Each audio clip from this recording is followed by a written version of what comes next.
নমস্কার, আমাদের হেসেলের আরেকটি ভিডিওতে আপনাদের সকলকে স্বাগত জানাই।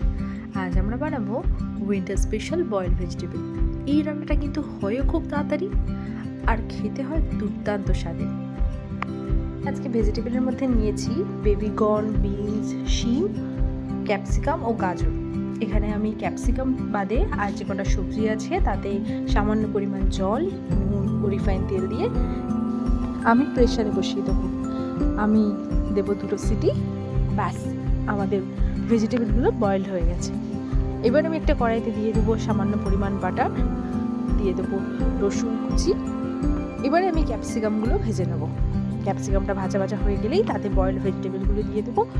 ভেজিটেবলের মধ্যে কিন্তু নুন অলরেডি দেওয়া আছে, তাই নুনটা আপনারা আপনাদের পরিমাণ মতো ব্যবহার করবেন। আমি মশলা হিসেবে দেবো একটা ম্যাগি মশলা আর দেবো গোলমরিচের গুঁড়ো।